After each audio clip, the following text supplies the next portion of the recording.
So again, thank you for joining me for this little interview. Could you just say some words maybe about non-duality, about this apparent message? Yeah. So the message comes, I would say, from a shift from knowing to unknowing. Now, to be clear, that's not a real happening. The shift from knowing to unknowing is actually the end of an illusory experience of this appearance being real, or of it happening to somebody. And the shift is from the dream reality, the dream that I'm a person, I am real with free will and choice, meaning and purpose, has a life, to simply what's happening, to this. Now, the shift doesn't really happen because there never was an individual. There never is anything but what is and isn't. So the message is simply pointing out that the illusory experience of being an individual is in a hopeless situation of looking for what can't be found. And what it's looking for is what is already. So in that sense, there is nothing for the individual in this message. There's nothing for the person. There's no recommendations, no things to do, no expectations to fulfill, no demands to complete, because there isn't anything that could bring what is about, because it is already. And that shift doesn't answer any of the individual's questions. It doesn't fulfill the individual needs. So there's no answers to what is death, what's the meaning of life, how do I find happiness. It's just the end of those questions. It's the end of the seeker. It's the end of knowing. Yes. And that's the here it has been a great resonance with this message for since 2013. Wow. And also, so I've been listening to you and Tony like several hours a day for 7 years. So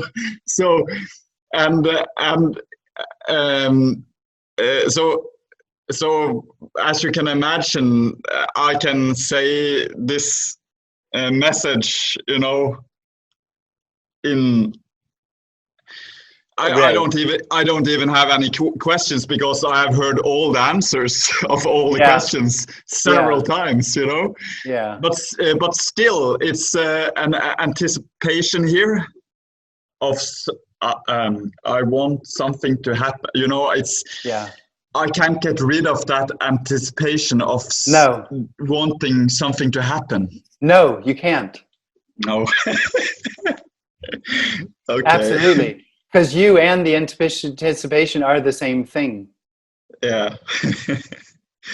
And that anticipation, that longing, is actually longing for what's happening already. It's actually longing. The individual doesn't long for this. But underneath that, what's truly longed for is the end of seeking. And there is no answer that ends seeking. This is the end of seeking. Really, it could be said, there is no individual. There is no shift. There is no contracted energy. There is no seeking. There is simply this appearance, which is completely undefinable.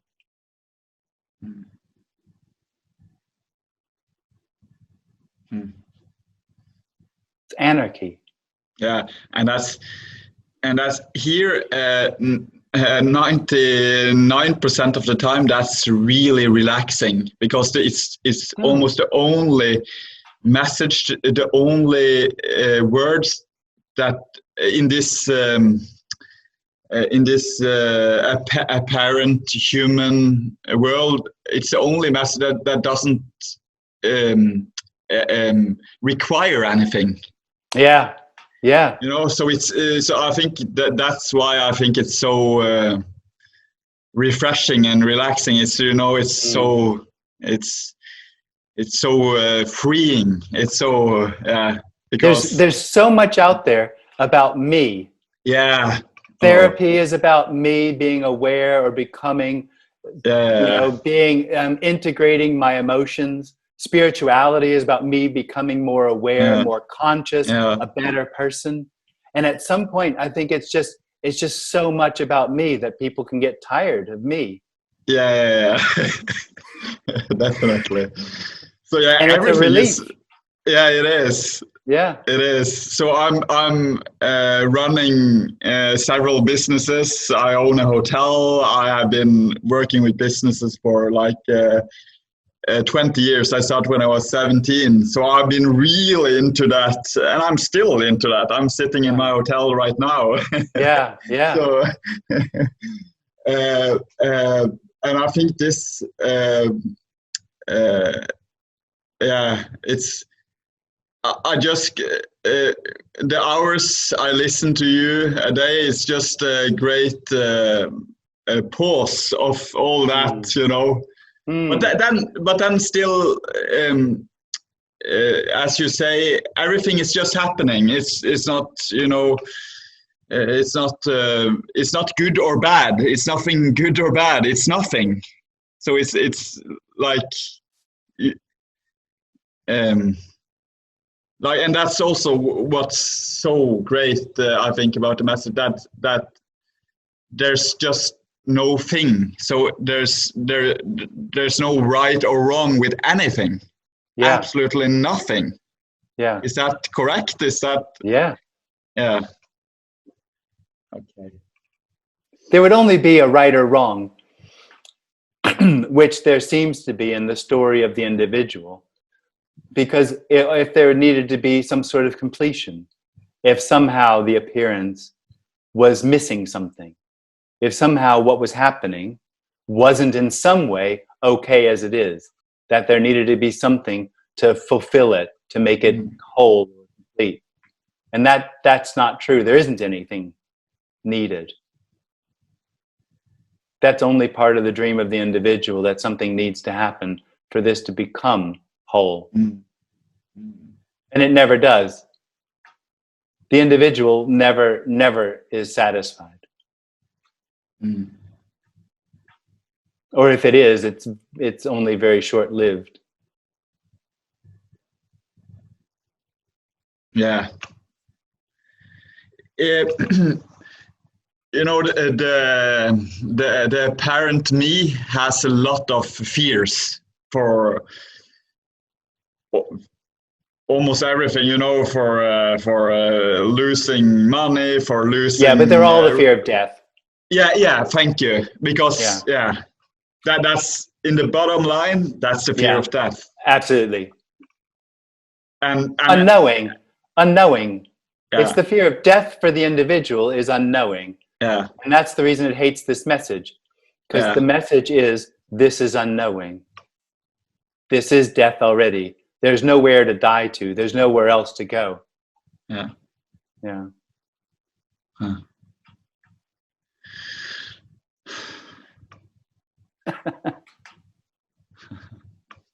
Okay. Nice interview. Nice to meet you, Herlof. Yeah, the same to you. Okay. Yes. I say I have some. I prepared some questions also. So let's see here if.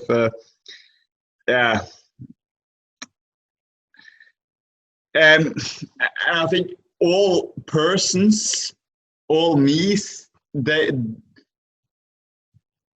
have a sense of lack, even though it can be underneath some layers of like building a concept of always being happy, you know. Yeah. But underneath that, it's for every apparent person that feels like there's a feeling of lack, isn't it? Yeah. No matter there's a sense how of something much, wrong. yeah. No matter how good childhood you may have had, how much money you have, how much love you have in your life, it's a sense of always needing something to change. Yeah. Always, we are always on our way to something. That's right. Until we're not. Well, you're never not on your way. Yeah. But you die. Yeah. And nobody ever went anywhere. Uh-huh. Okay. So and the message is not that there's nothing I can do; it's that there's no me. That's right. Okay. Fucking contraction. Oh, let the contraction go away, I'm thinking. Yeah. Who wants it to go away? Yeah. Who knows it's there? Wanting the contraction to go away is just the individual putting this message into a story of where it's going to find what it's looking for. Mm. This message doesn't give anything to that. Mm. It already recognizes that it's not. It's an illusion. Mm. It's an illusion that says that it knows what this is. And on top of that, it has the experience of separation and therefore the need for becoming whole, which is always in the next moment, which always is in the next instant, which is always a new experience. Mm.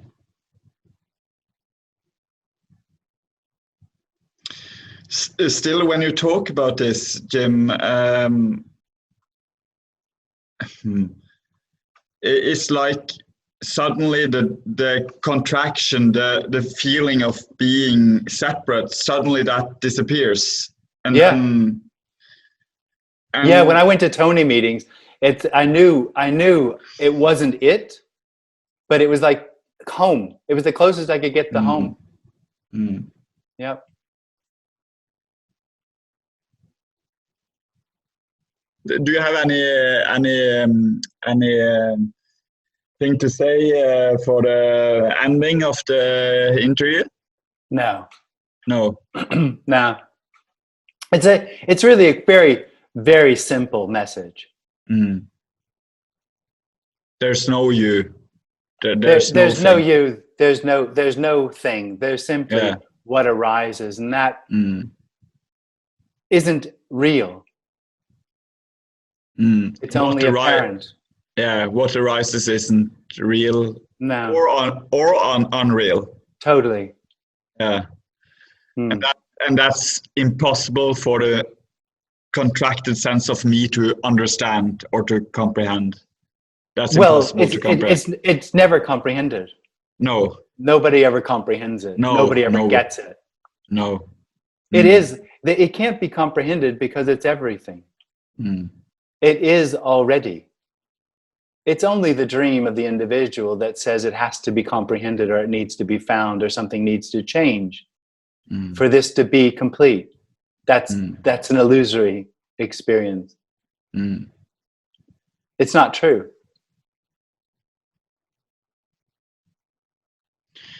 Thank you very much, Thanks, Jim, Herlof. for taking the time. Yeah, very welcome.